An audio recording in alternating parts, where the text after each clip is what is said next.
ಇಷ್ಟಾದ ಮೇಲೂ ನೀವು ರಾಜೀನಾಮೆ ತಗೊಳ್ಳದೆ ಡೆಲ್ಲಿಯಿಂದ ವಾಪಸ್ ಕಳಿಸ್ತೀರಿ ಅಂದರೆ ಕಾಂಗ್ರೆಸ್ ಹೈಕಮಾಂಡ್ ಕ್ಲಾಸ್ ತಗೊಂಡಿದೆ. ಸಿದ್ದರಾಮಯ್ಯನವರಿಗೂ ಡಿ ಕೆ ಶಿವಕುಮಾರ್ ಅವ್ರಿಗೂ ಸರಿಯಾಗಿ ಕ್ಲಾಸ್ ತಗೊಂಡಿದೆ. ಏನೇನು ಹೇಳಿದೆ ಅನ್ನೋದನ್ನು ನಾನು ನಿಮ್ಗೆ ಹೇಳ್ತೀನಿ, ವರ್ಡ್ ಟು ವರ್ಡ್ ಹೇಳ್ತೀನಿ. ಆದರೆ ಜನ ಬಯಸ್ತಾ ಇರೋದು ಅದನ್ನಲ್ಲ. 11 ಜನರ ಜೀವ ಹೋದ ನಂತರವೂ ಕೂಡ ಏನೂ ಆಗಲ್ಲ. 11 ಜನರ ಜೀವ ಹೋದರೂ ಯಾರಿಗೂ ಯಾವುದೇ ತಲೆದಂಡ ಇಲ್ಲ, ಯಾರು ರಾಜೀನಾಮೆ ಕೊಡಲ್ಲ, ಯಾರ ಮೇಲೂ ಯಾವ ಎಫೆಕ್ಟ್ ಆಗಲ್ಲ, ಹೀಗೆ ನಡ್ಸ್ಕೊಂಡು ಹೋಗ್ತೀವಿ ನಾವು ಅನ್ನೋದಾದರೆ ಏನು ಮೆಸೇಜ್ ಕೊಟ್ಟಂಗಾಗುತ್ತೆ? ಏನು ಮೆಸೇಜ್ ಏನು? ಭಾಳ ಕೆಟ್ಟ ಮೇಲ್ಪಂಕ್ತಿ ಹಾಕಿದ ಹಾಗಾಗುತ್ತಿದ್ದು. ಆ ಕಾರಣಕ್ಕಾಗಿ ಕಾಂಗ್ರೆಸ್ ಹೈಕಮಾಂಡ್ ಏನಾದರೂ ಒಂದು ಆ್ಯಕ್ಷನ್ ತೆಗೆದುಕೊಳ್ಳುತ್ತೆ ಅನ್ನುವಂಥ ನಿರೀಕ್ಷೆ ಇತ್ತು. ಆದರೆ ನೀವು ನಿಮ್ಮ ಉಳಿಸ್ಕೊಳ್ಳೋಕೆ ಮಾಡ್ದಂಗೆ ಆಯ್ತಿದ್ದು. ಸರಿ, ಕ್ಲಾಸ್ ತಗೊಂಡ್ರೆ ಸರಿ, ಉಗಿಬೇಕಿತ್ತು, ಉಗ್ದಿದ್ದೀರಿ, ನೋ ಡೌಟ್ ಇನ್ ದಟ್. ಆದರೆ ಪಾರ್ಲಿಮೆಂಟ್ ಸೆಷನ್ ಇದೆ, ನಿಮಗೆ ಬಿಡ್ತಾರಾ? ಬಿಹಾರದಲ್ಲಿ ಎಲೆಕ್ಷನ್ ಇದೆ, ಇದೇ ಇಶ್ಯೂ ಆಗುತ್ತೆ ಗೊತ್ತು. ಕ್ಲಾಸ್ ತಗೊಂಡಿದ್ದೀರಿ, ಸರಿಯಾಗಿ ಉಗ್ದಿದ್ದೀರಿ. ಆದರೆ ಅಂತಿಮವಾದ ಫಲಿತಾಂಶ ಏನು? ಅದನ್ನು ಕೂಡ ನೀವು ಟೈಮ್ ಬೌಂಡಾಗಿ ಏನೋ ಮಾಡ್ತೀವಿ ಅನ್ನೋ ಅರ್ಥದಲ್ಲಿ ಹೇಳಿದ್ದೀರಿ. ಅದು ಏನು ಹೇಳಿದ್ದೀರಿ ಅನ್ನೋದನ್ನು ನಾನು ಹೇಳ್ತೀನಿ. ಆದರೆ ಅಂತಿಮವಾಗಿ ಇವತ್ತು ಬಂದ ರಿಸಲ್ಟ್ ಏನು? ರಾಹುಲ್ ಗಾಂಧಿ ಸಿದ್ದರಾಮಯ್ಯನವರಿಗೂ ಡಿ ಕೆ ಶಿವಕುಮಾರ್ ಅವರಿಗೂ ಹೇಳಿದ್ದೇನು? ಹೈಕಮಾಂಡ್ನ ನಿಲುವೇನು? ಅಂತಿಮವಾಗಿ ಏನಾಗುತ್ತೆ? ಯಾವಾಗ ಆಗುತ್ತೆ? ಇವತ್ತು ಯಾವುದೇ ಆ್ಯಕ್ಷನ್ ಅನೌನ್ಸ್ಮೆಂಟ್ ಆಗಲಿಲ್ಲ. ಯಾಕೆ? ಎಲ್ಲ ವಿವರಗಳನ್ನು ಕೊಡೋ ಸಲುವಾಗಿ ನಾನು ಬಂದಿದ್ದೇನೆ. ಆತ್ಮೀಯರೇ, ವಾರ್ತೆ ವಿಶೇಷ ಕಾರ್ಯಕ್ರಮಕ್ಕೆ ಸ್ವಾಗತ. ನಾನು ವೀರೇಂದ್ರ ಉಪ್ಪುಂದ.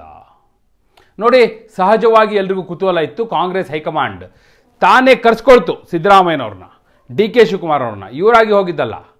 ಸಿದ್ದರಾಮಯ್ಯನವರು ಅವರ ಟಿ ವಿ ಪ್ರಕಾರ ಮೊನ್ನೆ 6ನೇ ತಾರೀಕು ಹೋಗಬೇಕಿತ್ತು, ಹೋಗಲಿಲ್ಲ, ಕ್ಯಾನ್ಸಲ್ ಮಾಡಿದ್ರು ಬಿಕಾಸ್ ಆಫ್ ಇದೇ ದುರ್ಘಟನೆಯ ಹಿನ್ನೆಲೆಯಲ್ಲಿ. ಅದಾದ ನಂತರ 12ನೇ ತಾರೀಕಿನ ನಂತರ ಹೋಗಬೇಕು ಅಂತ ಅವ್ರು ಅಂದ್ಕೊಂಡಿದ್ರು. ಆದರೆ ಈಗಲೇ ಹೈಕಮಾಂಡ್ ಕರ್ಸ್ಕೊಡ್ತು. ಇದು ಇವರಾಗಿ ಹೋಗಿದ್ದಲ್ಲ, ಹೈಕಮಾಂಡ್ ಕರೆಸಿಕೊಂಡಿರುವುದು. ವ್ಯತ್ಯಾಸ ಬಹಳ ಮುಖ್ಯ ಇಲ್ಲಿ. ಕರ್ಸ್ಕೊಂಡ್ರೆ ಸುಮ್ಮನೆ ಅಲ್ಲ, ಅವ್ರದ್ದೇ ಆದ ಸೋರ್ಸಿಂದ ಎಲ್ಲ ರಿಪೋರ್ಟ್ ತೊಗೊಂಡಿದ್ದಾರೆ. ಡಾಕ್ಟರ್ ಜಿ ಪರಮೇಶ್ವರ್ ಅವ್ರು ಕಳಿಸಿರೋ ರಿಪೋರ್ಟ್ ಬೇರೆ. ಆದರೆ ಇವ್ರದ್ದೇ ಆದ ಸೋರ್ಸ್ ಮೂಲಕ ಇಲ್ಲಿ ಏನೇನಾಗಿದೆ, ಯಾರ್ಯಾರ ಮೇಲಾಟ ಯಾವ ರೀತಿ ನಡೆದಿದೆ, ಯಾವ ಕಾಂಪಿಟೇಷನ್ ಇತ್ತು ಇಬ್ಬರ ನಡುವೆ ಮೂರನೇವ್ರು ಬಲಿಪಶು ಆಗ್ತಿರೋದು ಯಾರು, ಎಲ್ಲ ರಿಪೋರ್ಟನ್ನು ತಗೊಂಡಿದ್ರು ಅವರು. ಅಷ್ಟೆಲ್ಲ ತೆಗೆದುಕೊಂಡ ನಂತರವೇ ಕರೆಸಿದ್ದು. ಡೈರೆಕ್ಟರ್ ರಾಹುಲ್ ಗಾಂಧಿ ಅವರೇ ಮಾತನಾಡಿದ್ರು. ಸ್ಟ್ರೈಟ್ ಅವೇ ಫಸ್ಟೇ ಹೇಳಿದ್ರು ಅವರು, party is very much upset ಅಂತ ಹೇಳಿದ್ರು. ಕರ್ನಾಟಕದಲ್ಲಿ ಏನಾಗ್ತಾ ಇದೆಯೋ ಅದ್ರ ಬಗ್ಗೆ party is very much upset.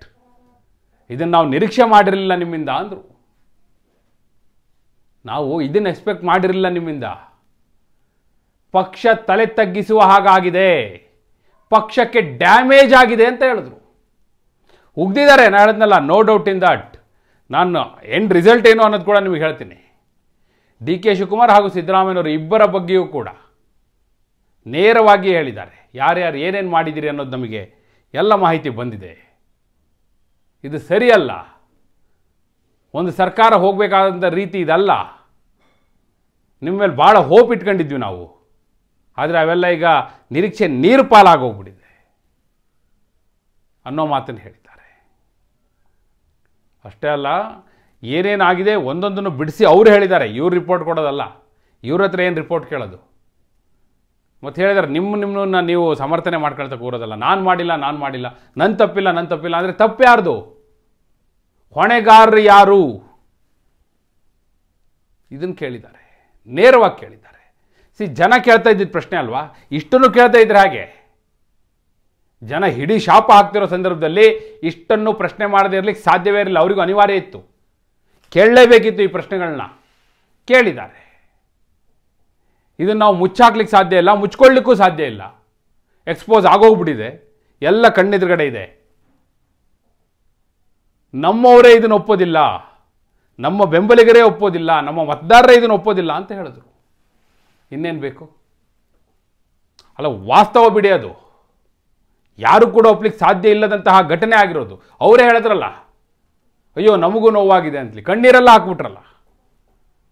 ಅಂದರೆ ಅದನ್ನು ಅವ್ರು ತೋರಿಸ್ಕೊಳ್ಳೇಬೇಕಿತ್ತು, ಅನಿವಾರ್ಯ. ಜನ ಹಿಡಿ ಶಾಪ ಹಾಕ್ತಾ ಇರುವಾಗ ನಾವು ಮಾಡಿದ್ದೇ ಸರಿ ಅಂತ ಹೇಳ್ಕೊಂಡು ಹೋಗ್ಲಿಕ್ಕೆ ಆಗೋದಿಲ್ಲ. ಅದನ್ನೇ ಹೈಕಮಾಂಡ್ ಕೂಡ ಹೇಳ್ತು. ನೀವೆಲ್ಲರೂ ಸಾಮೂಹಿಕ ಜವಾಬ್ದಾರಿಯನ್ನು ಹೊರಬೇಕಾಗುತ್ತೆ ಈ ವಿಚಾರದಲ್ಲಿ. ನಂದಲ್ಲ ಅವ್ರ ತಪ್ಪು, ಅವ್ರದಲ್ಲ ನನ್ನ ತಪ್ಪು ಅಂತ ಹೇಳ್ಕೊಂಡು ಕೂರ್ಲಿಕ್ಕೆ ಸಾಧ್ಯ ಇಲ್ಲ ಅಂತ ಹೇಳಿದ್ರು. ಅದೇ ಕಾರಣಕ್ಕಾಗಿ MLC ಲಿಸ್ಟ್ನ ನಾವು ತಡೆ ಹಿಡಿದಿರೋದು ಅಂತ ಹೇಳಿದ್ರು. ಹೌದು, 4 ಜನರು ಲಿಸ್ಟ್ ಕಳಿಸಿದ್ರು, ಅದನ್ನು ತಡೆ ಹಿಡಿದಿದ್ದಾರೆ. ಈಗ ರಾಜಭವನ ಕಳಿಸ್ಬೇಡಿ ಅಂತ ಹೇಳಿದ್ದಾರೆ.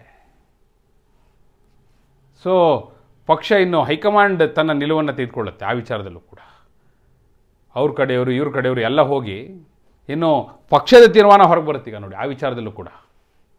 ಏನೇನು ಎಲ್ಲ ನಿರೀಕ್ಷೆ ಇಟ್ಕೊಂಡಿದ್ರಲ್ಲ, ಕಾಯ್ತಾ ಇದ್ರಲ್ಲ ಇನ್ನೇನು ಅನೌನ್ಸ್ ಆಗಿಬಿಡುತ್ತೆ ಅಂತೇಳಿ ಭಾಳ ದೊಡ್ಡ ಶಾಕ್ ಇದೆ ನೋಡಿ. ಯಾವ್ಯಾವ ಹೆಸರು ಅನೌನ್ಸ್ ಆಗುತ್ತೆ ಅದನ್ನು ಸಪ್ರೇಟಾಗಿ ಸ್ಟೋರಿ ಮಾಡ್ತೀನಿ ನಾನು ನಿಮಗೆ. ಆದರೆ ಇವತ್ತು ಹೈಕಮಾಂಡ್ ಹೇಳಿರುವಂಥದ್ದು ನೇರವಾಗಿ ಡೈರೆಕ್ಟಾಗಿ ಹೇಳಿದೆ, ನಿಮ್ಮ ನಡುವೆ ಸಮನ್ವಯತೆ ಇಲ್ಲ, ಪಕ್ಷ ಹಾಗೂ ಸರ್ಕಾರದ ನಡುವೆ ಸಮನ್ವಯತೆ ಇಲ್ಲ, CM ಹಾಗೂ DCM ನಡುವೆ ಸಮನ್ವಯತೆ ಇಲ್ಲ, DCM ಹಾಗೂ ಸಚಿವರ ನಡುವೆ ಸಮನ್ವಯತೆ ಇಲ್ಲ. ಒಟ್ಟಾರೆಯಾಗಿ ಪಕ್ಷದಲ್ಲಿ ಸರ್ಕಾರದಲ್ಲಿ ಯಾವುದೂ ಸರಿ ಇಲ್ಲ. ಶಾಸಕರಿಂದ ದೂರುಗಳ ಮಹಾಪೂರ ಬರ್ತಾ ಇದೆ. ಎಲ್ಲಿವರೆಗೂ ನಾವು ನೆಗ್ಲೆಕ್ಟ್ ಮಾಡೋಣ? ಎಲ್ಲಿವರೆಗೂ ಕಣ್ಣು ಮುಚ್ಕೊಂಡು ಕೂರೋದು? ಇನ್ನು ಸಾಧ್ಯ ಇಲ್ಲ, ಇನ್ನು ಇದನ್ನು ಸಹಿಸಲಿಕ್ಕೆ ಸಾಧ್ಯ ಇಲ್ಲ ಅಂತ ಹೇಳಿದ್ದಾರೆ. ಬಹುಶಃ ಫಸ್ಟ್ ಟೈಮ್ ಈ ಲೆವೆಲ್ಗೆ ಕ್ಲಾಸ್ ತೆಗೆದುಕೊಂಡಿರುವಂಥದ್ದು ಕಳೆದ 2.25 ವರ್ಷದಲ್ಲಿ ಫಸ್ಟ್ ಟೈಮ್. ಕಾಂಗ್ರೆಸ್ ಹೈಕಮಾಂಡ್ ಅಥವಾ ಖಡಕ್ಕಾಗಿ ಮಾತಾಡಲೇಬೇಕಿತ್ತಲ್ಲ, ಬೇರೆ ದಾರಿ ಇರಲಿಲ್ಲ, ಮಾತಾಡಿದ್ದಾರೆ. ಎಂಡ್ ರಿಸಲ್ಟ್ ಏನೋ ನಾನು ಹೇಳ್ತೀನಿ.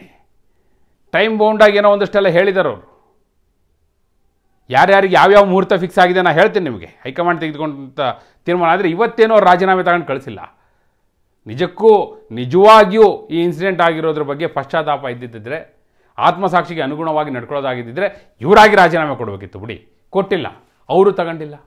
ಹಾಗಾದರೆ ಏನು ಮಾಡಿದ್ರು ನೋಡಿ. ಅವ್ರು ಹೇಳಿದ್ರು ಬಿಹಾರದ ಎಲೆಕ್ಷನ್ ಇದೆ, ಈ ರೀತಿ ತೆಗೆದುಕೊಂಡು ಹೋದರೆ ಏನಾಗಬೇಕು ಫಲಿತಾಂಶ? ಅಲ್ಲಿ ಹೋಗಿ ಪ್ರಚಾರ ಮಾಡ್ತಾರೆ ಈಗ BJP ಅವರು, JDS ಅವರು. ಬಿಡ್ತಾರ ಅವರು? ಇದನ್ನೇ ಪ್ರಚಾರ ಮಾಡ್ತಾರೆ. ಏನಂತ ಉತ್ತರ ಕೊಡೋಣ ನಾವು? ಉತ್ತರ ಕೊಡಲಿಕ್ಕೆ ಏನು ಉಳಿದಿದೆ ಇಲ್ಲಿ? ಇದನ್ನೇ ಕೇಳಿದ್ದಾರೆ. ಮತ್ತು ಹೇಳಿದ್ದಾರೆ ಅವರು, ನೋಡಿ ನಾಟ್ ಓನ್ಲಿ ಬಿಹಾರ್ ಎಲೆಕ್ಷನ್, ಅದರ ಬೆನ್ನಿಗೆ ಇನ್ನೂ 4 ರಾಜ್ಯಗಳ ಚುನಾವಣೆ ಬರುತ್ತೆ. ಆ ಎಲ್ಲ ಸಂದರ್ಭದಲ್ಲಿ ಈ ಇಶ್ಯೂನ ಅವರು ಮತ್ತೆ ಜೀವಂತಿಗೆ ಕೊಡ್ತಾರೆ. ಇದನ್ನು ಇಶ್ಯೂ ಮಾಡೇ ಮಾಡ್ತಾರೆ, ರೈಸ್ ಆಗುತ್ತೆ. ನಾವು ಉತ್ತರ ಇಲ್ಲದವರಾಗ್ಬಿಡ್ತೀವಿ, ಉತ್ತರದಾಯಿತ್ವವೇ ಇಲ್ಲದ ಹಾಗಾಗ್ಬಿಡ್ತೀವಿ. ಹೊಣೆಗಾರಿಕೆಯ ಪ್ರಶ್ನೆಯನ್ನು ಮಾಡ್ತಾರೆ. ನಾವು ಈ ಹಿಂದೆ ಎಲ್ಲ ಪ್ರಶ್ನೆ ಮಾಡಿದ್ದೀವಲ್ವ ಅನ್ನೋದನ್ನು ಕೆಲವು ಇನ್ಸಿಡೆಂಟೆಲ್ಲ ಹೇಳಿದ್ದಾರೆ, ಮಹಾಕುಂಭದೆಲ್ಲ. ಸೊ ಆ ಹಿನ್ನೆಲೆಯಲ್ಲೇ ಬಹುಶಃ ಕಡೆಗೊಂದು ತೀರ್ಮಾನಕ್ಕೆ ಬಂದಿರೋದು ಅವರು, ಟೈಮ್ ಬೌಂಡ್ ಆಗಿ. ಏನು ಮತ್ತು ಅವ್ರು ಹೇಳಿದ್ದಾರೆ, ನೀವು ನಿಮ್ಮ ಕುರ್ಚಿ ಬಗ್ಗೆ ಯೋಚನೆ ಮಾಡ್ತಾ ಕೂತ್ರೆ,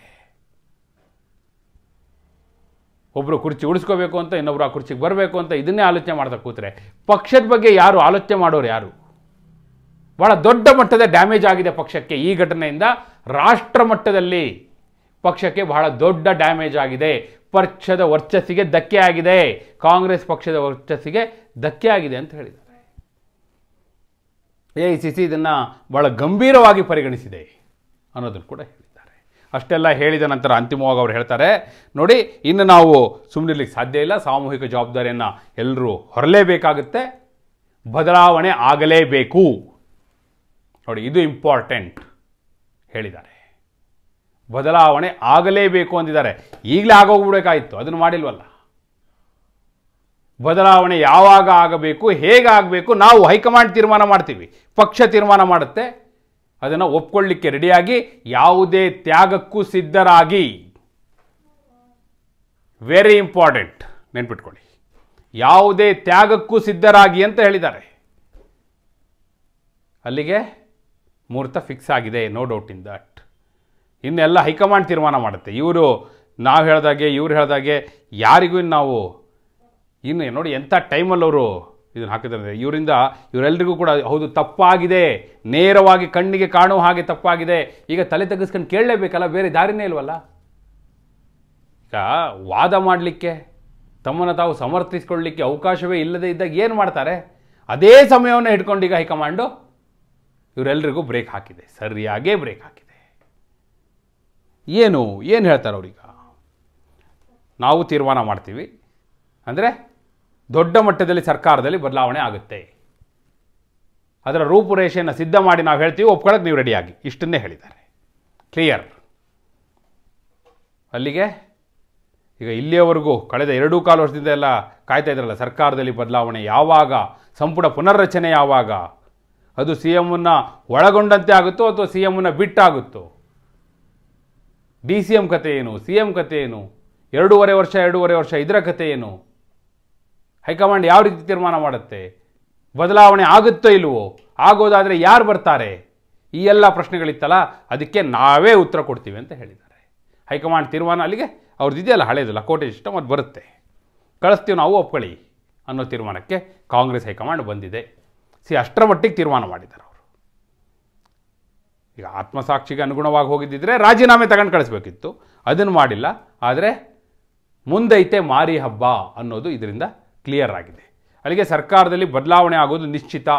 ಈ ಘಟನೆ ನಂತರ ಇನ್ನೂ 100ಕ್ಕೆ 100 ಖಚಿತ ಆಗೋಯ್ತು. ಈಗ ಹೇಳ್ತಿದ್ರಲ್ಲ ಉಚಿತ ನಿಶ್ಚಿತ ಖಚಿತ, ಈಗ ಇದು ಉಚಿತವಾಗಿ ಆಗ್ತಾ ಇದೆ, ನಿಶ್ಚಿತವಾಗುತ್ತೆ, ಖಚಿತವಾಗುತ್ತೆ ಅನ್ನೋ ಮೆಸೇಜ್ ದೆಹಲಿಯಿಂದ ಬಂದಿದೆ.